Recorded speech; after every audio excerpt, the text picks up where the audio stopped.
I am so glad you're able to watch this live or listen to the replay. My name is Valerie Propsfeld, and I have a special, amazing guest for you today, Dr. Elia Gourgouris, the happiness doctor, or otherwise known as just Dr. Elia. So thank you so much for being here with us today, Dr. Elia. It's my pleasure. Good morning to everyone. Oh, good morning. Thank you so much. Well, if you guys have not seen any of the other episodes, this is a new live stream, Mental Backroads and Highways, and it's a live show where I interview incredible leaders who are trailblazing and pioneering for a better tomorrow in our homes, community, and globally. And Dr. Elia is certainly doing that. He is incredible, and he is a true trailblazer, as well as known as America's Happiness Doctor.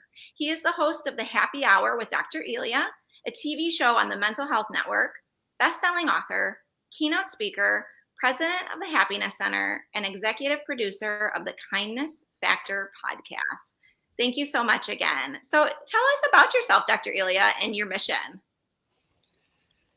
Well, my mission is simple: to bring as much happiness to as many people as possible, and it's been part of my being. I think since I was young, it comes really natural and easy for me.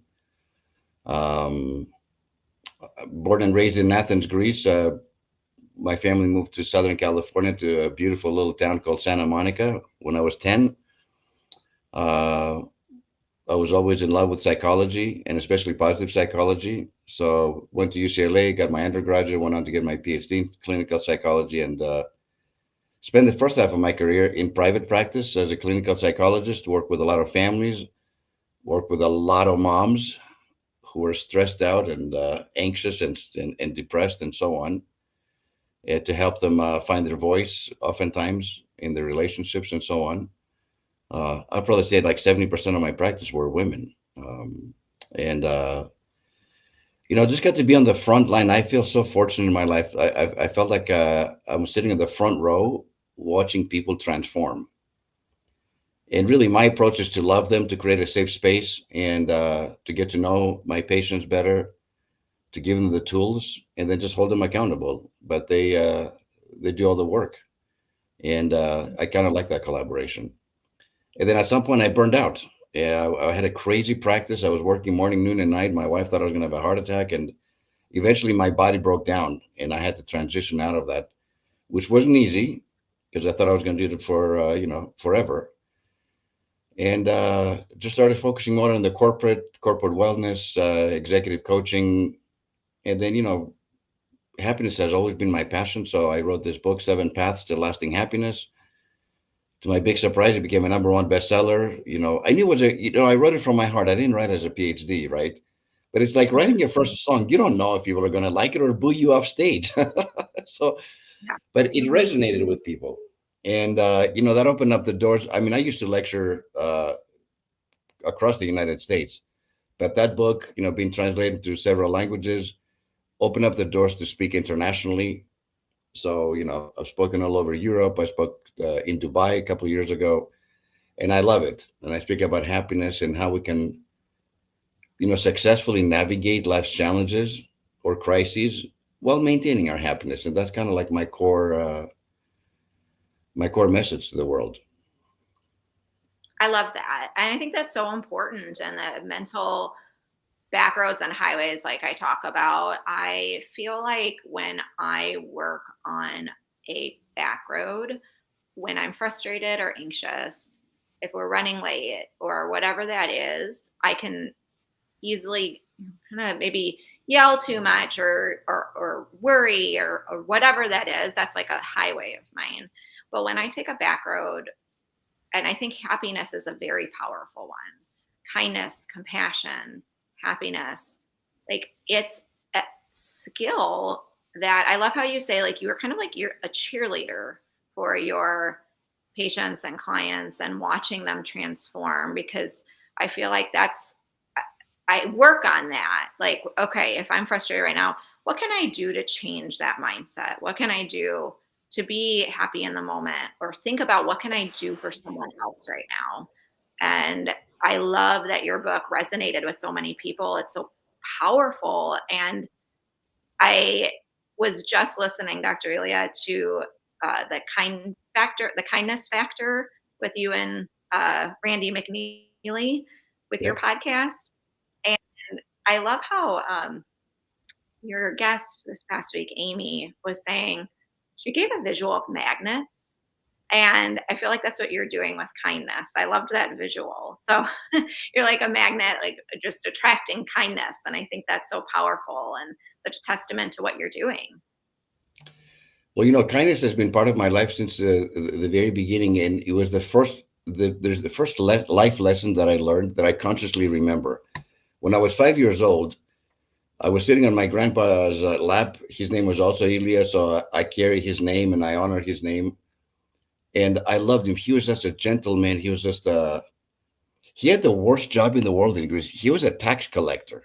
Like everybody hates the tax collector, but he was such a good human being that everybody actually loved him, which is so weird. Like you think about, what his job was, and had total integrity, and he was gentle. And he passed away when I was 6, so I don't have many memories of him except for this one. When I was 5 years old, sitting on his lap, he was just very sweet, and he said, "My boy, this is in Greek, obviously." He says, "You want to know a secret?" And I'm like, "Yes, Grandpa." I'm such a little kid excited. He goes, "You want to be the richest man in the world?" And at this point, my eyes like lit up. I'm like, "Yes, Grandpa." Wow, He goes, "Do something good for somebody else every day, and you, my boy, will become the richest man in the world." End quote. Now, my 5 year little brain kind of it kind of made sense. Like I did, I reduced it to this. Because it's so simple. Do something good for somebody, and you'll be. Of course, at the time, I thought the richest men in the world were like Pirates of the Caribbean, like gold and silver and jewels and all that stuff, the loot. But as I got Yes. older, I realized the deeper meaning of what he was talking about is when we do acts of service, and I'm not talking about random acts of service. I'm talking about mindful, consistent, and conscious, and deliberate and mindful acts of service, then magic happens. And on our podcast, we always ended by saying, with kindness, everybody wins. And by that I mean, if I'm the giver, I win by giving because you get something in return. The chemicals in your brain start going off. It's like, man, all these happy chemicals, right? The receiver obviously wins. The two of us win because we form a unique bond during that exchange. It could be with a homeless person. In California just now, we just came back from the fires in Los Angeles. We had lots of experience like that with homeless people. My wife and I, we took sandwiches and gave them, and there's an exchange, even if it's short, 15 seconds. So they win, the collective. And then the fourth win is the people that are witnessing this because they get inspired and they're like, man, if look at that. If they can do that, then I can provide some service and some kindness to others. So rather than being a win-win, it's a win-win-win-win. So it's all four. So and that's why that was my first life lesson, and it was so powerful, and it's been part of my life forever. And people say, "How do you love people so much? You have so," you know, it's endless in some ways. Because the more you do it, the easier it becomes. And second, it's not a big deal. People are like, "Oh, you do all these things." Like, actually, it's not that big of a deal. It's a choice you make. And just like kindness is a choice, so is happiness. But it's also a skill set. Okay. So I think for some reason, for some people, there's a certain perhaps generic predisposition, like in my case, or I don't know, or nature, nurture, both contributed to that. But for other, happiness is not that easy. As a matter of fact, for most people, I think, in my experience, having worked with tens of thousands of people, right? But it is a skill set. So if we do certain things on a consistent basis, I guarantee you'll find happiness. That's that's a done deal. But you got to be consistent. You can't do it once in a blue moon. Yes. Yes. Absolutely. I think that consistency is so powerful. And I think that that's amazing. And thank you for sharing that story about your grandfather. Um, what do you call him? Grandfather, or what did you call him? Was he grandfather Ilya, or did he have a Well, in specific? Greek it's papu. It's like papa, but papu Ilya. Yeah.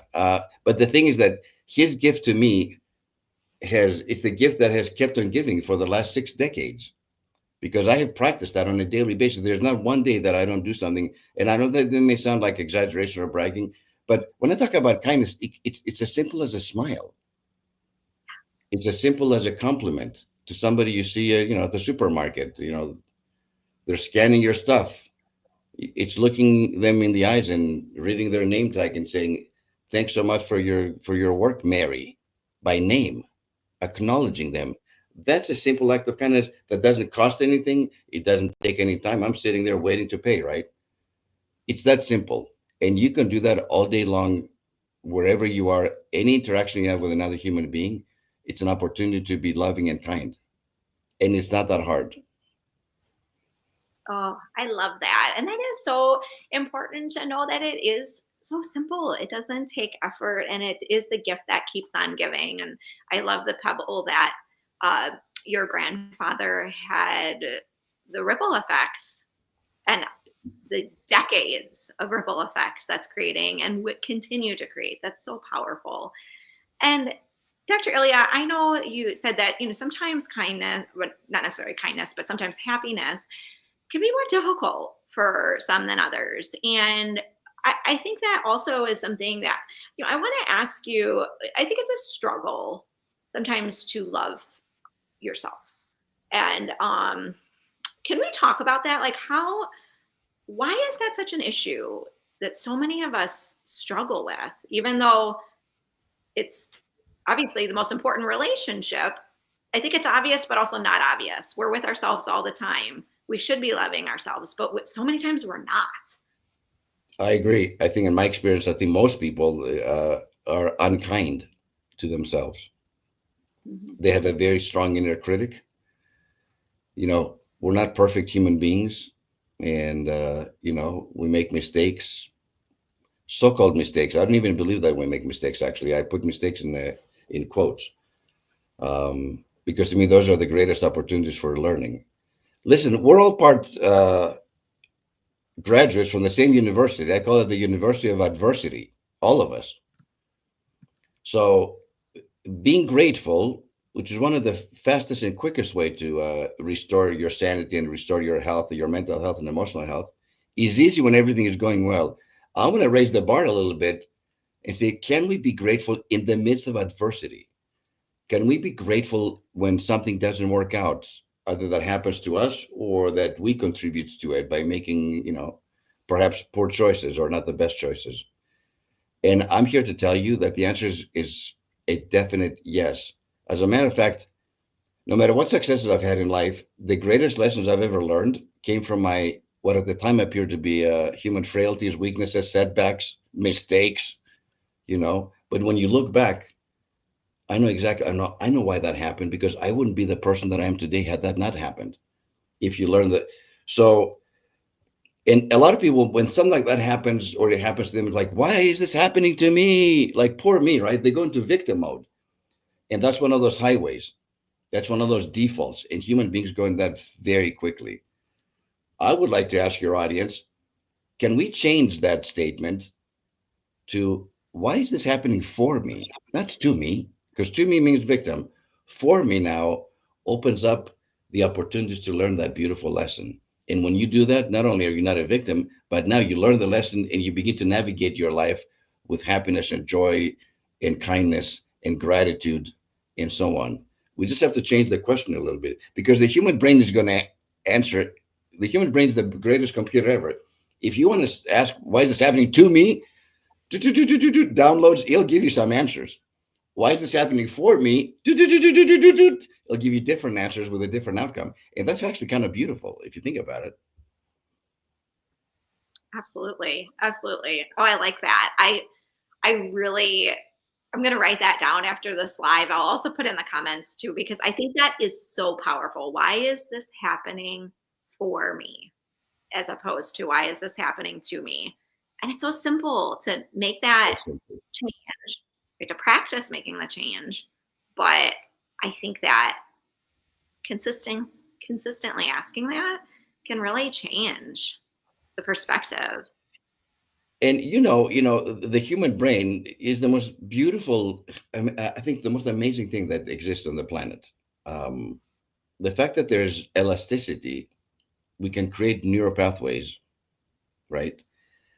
There's the neural path we've gone for, you could say for decades. Why is this happening to me? Poor victim mode. When you switch and you start saying, why is this happening for me? Guess what happens? A new neural pathway is created. And then that becomes your default after a while. You do it a few times, all of a sudden, you don't even think about why is this happening to me? Because you're now going down a different path. And that's the beautiful thing about that our brain can continue to change and morph. And I think that's one of the most exciting things about science, neuroscience. Because when I was growing up and when I got my PhD, we didn't know anything about that. We thought the brain was pretty much fixed. That's how it is. You have a chemical imbalance, whatever. It's like you're depressed. No, that's not the case. We can change our brain, and as we change our brain and we change our thinking, inevitably, it changes our behaviors. So Absolutely. yeah, I think that's so, so true. It's so powerful and so amazing about the human brain. Like you're saying, it's so pliable, it's so plastic. And it makes me think, Dr. Elia, of my garden when I am growing certain plants. And I love to reflect on nature and the things that it shows us. And with tomatoes, for example, it was so interesting this past summer that how the tomato vines had to be flexible. They had to be pliable in order to reach the sun in the best way. Because I wasn't the best at like putting the stakes in my garden like I should. I had them, but they kept falling over sometimes. But the tomatoes really, they were resilient and they figured out a way. They didn't like become stiff and say, I'm not doing this or whatever. And I think that it really is a powerful visual that nature can give us and how our brain is doing that. It's so fascinating. I'm really glad Valerie, that you brought up resilience and flexibility, because that is Mhm. one of the key components to learning how to navigate life successfully and happily. And the analogy I'm going to use is the oak tree and the palm tree. So oak trees, as you know, they're these magnificent, huge trees that are, 100 feet high, powerful, stable, provide shade, and they're beautiful, right? And I love oak trees. But in the midst of a storm, think about a hurricane. If there's enough rain and enough saturation on the ground and enough wind, guess what happens to oak trees? This happens every hurricane season. They come crashing down on homes, cars, people. On the flip side, palm trees, which are kind of exotic and tropical, they're kind of thin and tall. At the peak of the storm, and I want you to think about the storms of life, palm trees are capable of bending almost parallel to the ground at the peak of the storm. But guess what? When the storm passes, and surely every storm passes, and the sun comes out, guess what happens to palm trees? They rise up. Now, and they're actually stronger than they were before the storm because their roots had to hold on underground for dear life in the midst of the storm. So the call to action, of course, is when we're in a crisis, when we're in a challenge, be a palm tree, don't be an oak tree. And I've shared this message globally for ever since the pandemic to many audiences and so on. And people have said, "Oh, doctor, that's cute. I remember be a palm tree, don't be an oak tree." But in reality, what is an oak tree mentality in human form? And I'm not saying oak trees are bad. They're stable and they're wonderful. I'm just talking about when there's a challenge and when there's a crisis. An oak tree mentality is this: I'm not going to change now. I've been this way for 40 years. And they get stuck. They dig in their heels, right? And guess what happens? Life passes them by. If you're not Mhm. flexible and adaptable, just like your tomatoes in your garden, who they're going to find the sun whether you like it or not, because that's what nature does, right? Um, Flexibility and adaptability is one of the core keys to happiness and wellness. So, can we be open-minded? And oftentimes, you know how the brain works. And again, those are the highways, not the back roads. Is well, being an oak tree got me where I am today. I've been successful.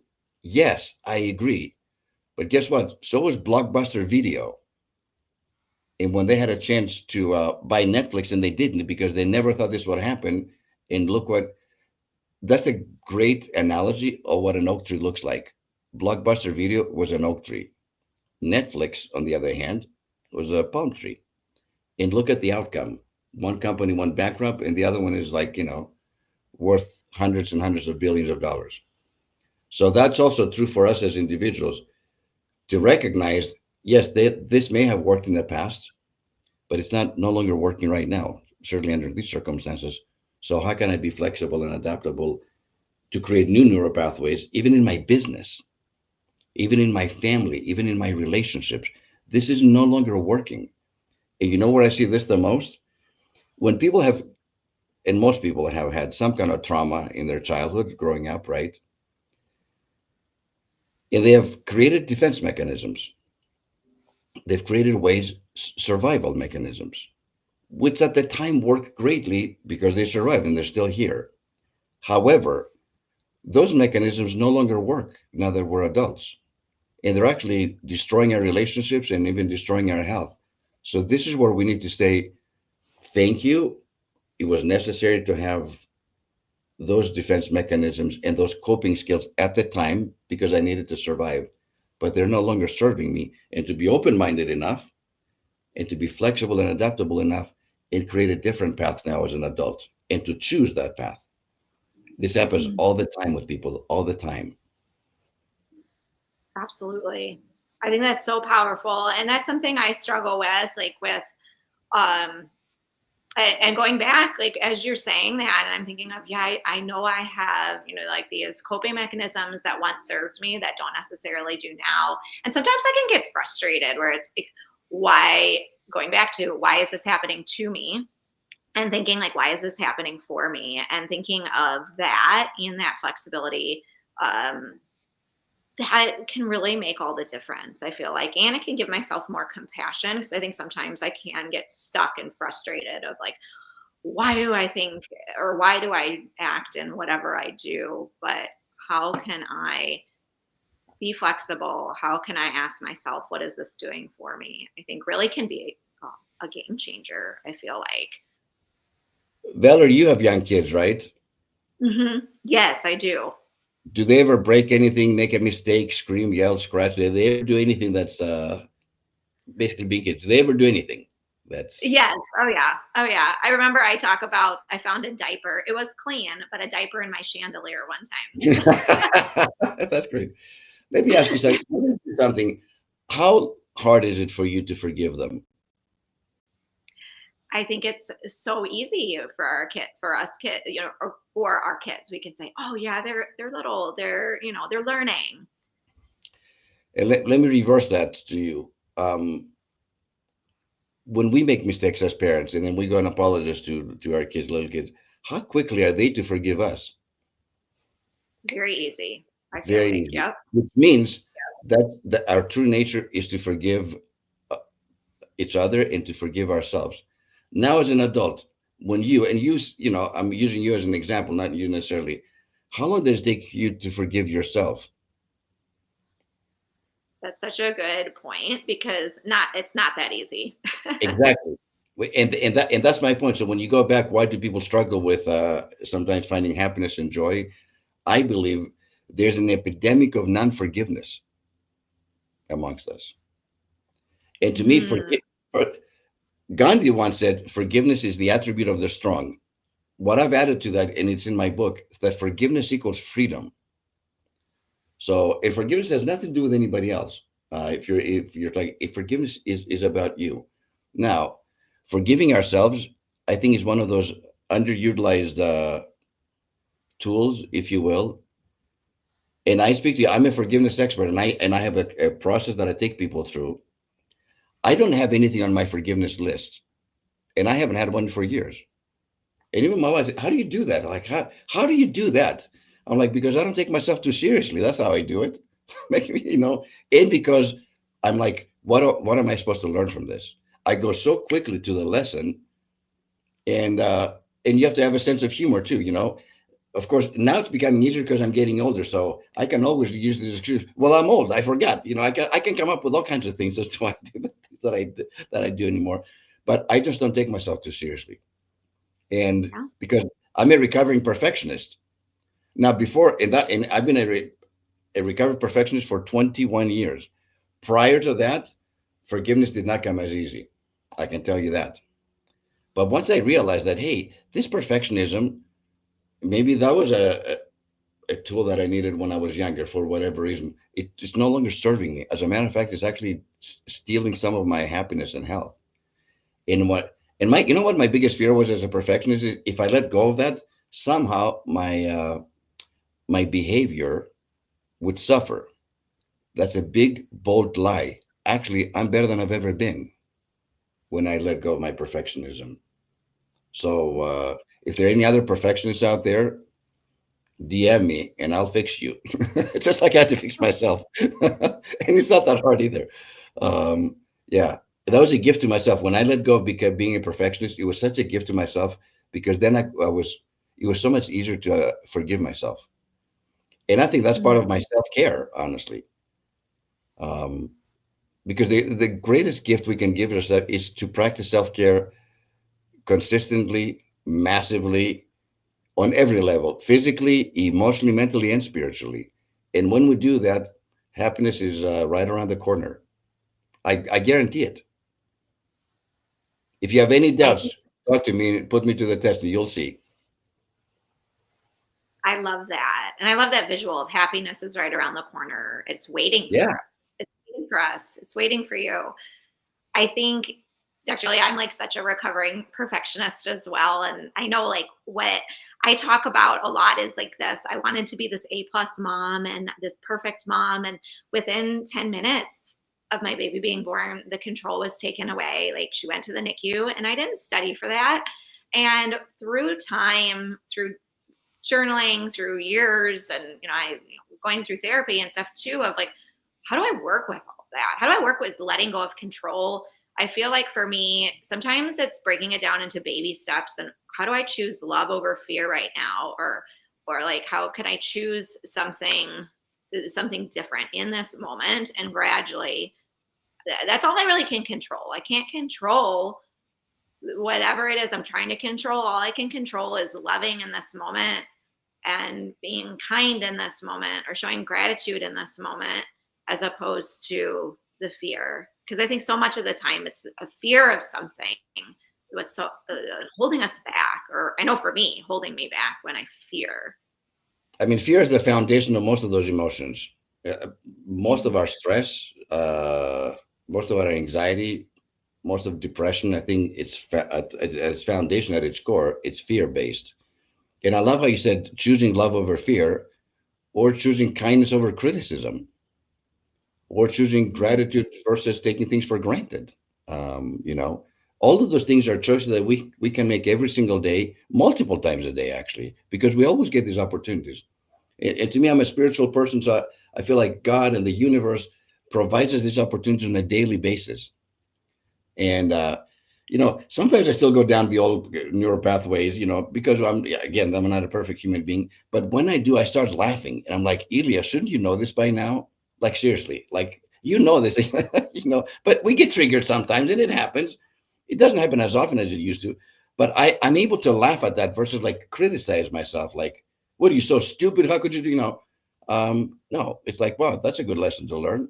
I promise you won't happen again. And it's that quickly, but I've trained myself to do it. So for me, it's really easy to do now. When I was a perfectionist, pretty hard actually. I was pretty hard on myself. But on the outside, nobody would know that it was on the inside, because on the outside, everybody would see this happy doctor and all that stuff, positive, and all that stuff. The perfectionist, I was able to hide it. So nobody knew that I had an inner critic on the inside, because nobody saw that on the outside. But like you said, I'm with myself 24/7. So at some point that became unbearable. It kind of led even to I think, to my burnouts too. And so I learned some great lessons back then. Mm. So powerful. Now, Dr. Ilya, I feel like I could talk with you all day. I love everything that you're saying.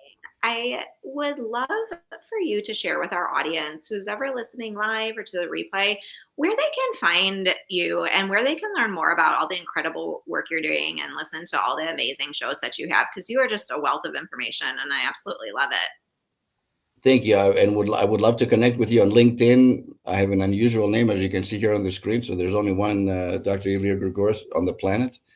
Also, dreliagourgouris.com, my website. and Facebook, Instagram, Dr. Elia G. Um, yeah, I'm pretty available, and I'm pretty open. Like what you see is what you get. Because if you pretend to be somebody that you're not, that takes so much energy and effort. Oh my gosh. So for me, it's like, you like me, you love me, you don't like me, I don't really care. Whatever. It's like, this is who I am. I hope you do. And I love people. I love connecting with people. And going back to my grandpa, I really love helping people. And I've been given a gift. I think this is really important. And I think, I don't know, God's gift, whatever. I had a gift of being able to see what's best in people long before they can see it in themselves. Mm. Like, I can see their potential. Like, I could see, I work with addicts. I work with all kinds of people, and I could see them with a capital S, see them when they were when they were beating themselves up big time. And they're Mm. like, "Oh, I don't think you really know the real me." And I'm like, "I don't think you know the real you." Because the way that I see you, there's so much more to you than you think there is. And I think that gift, to be able to communicate it, what's so beautiful is when they begin to capture the vision of who they truly were meant to be. And when they start living to their fullest potential, to me, there's no money that can be so fulfilling to me. I can't even tell you. It's not even about the money. It's about the difference that you make in somebody's life. And I just feel really blessed to have lived this great life that way, because I love people, and I love people. I love watching people transform. From they first get into my couch here, and by the time they exit, and it's just beautiful to see. And like I said, I just hold them accountable. I give them the tools. They do all the work, and they get all the credit. So It's happy to connect, beautiful. and happy to talk to you. I could talk to you, Valerie, all day long too. So thanks for having me I on the love show. Oh, absolutely. Thank you so much. And you also are on the Mental Health Television Oh Network, yeah, where you have right. as well. So yes, so if you go to mhtn.org, mentalhealthtelevision.org, you'll see that front and center, the happy hour with Dr. Elia, and I have such amazing guests. Like, I picked them one by one. We just finished season one, 26 episodes. Um, and it doesn't matter which episode you look, they're amazing people that I've interviewed. And it's actually not it's called a happy hour, but truth be told, it's only like the interview is 22 minutes. It's a half an hour show. But the happy half hour is not as sexy or as fun. So we just stuck with the happy hour. Maybe for season two, will expand. I don't really know. We'll see what they have to say. So anyway, I would love to have Great. you watch the show. Yeah.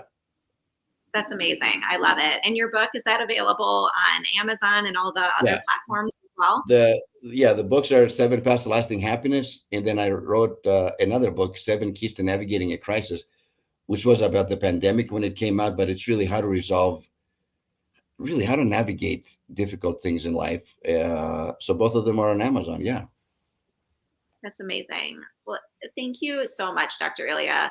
I will be sure to check out all your incredible episodes. Everyone that I listen to, that each and every episode that I listen to of yours is just great. So I'm super excited to listen to more, check out your book and everything else that you offer. And I encourage everyone who's listening to do so as well. I just absolutely love it, and really puts me in a better mood. And I think what I'm going to take away from this episode is I mean, so many pearls here, Dr. Ilya, but I feel more free, like freedom. Like I think freedom, allowing myself just to be, and that forgiveness and the palm tree, and there's so many pearls, but I think freedom is the big thing, that takeaway I'm taking away right now. And I want to thank you so much for instilling that in me, and also to your grandpa, who continues to really have his legacy shine through you as well.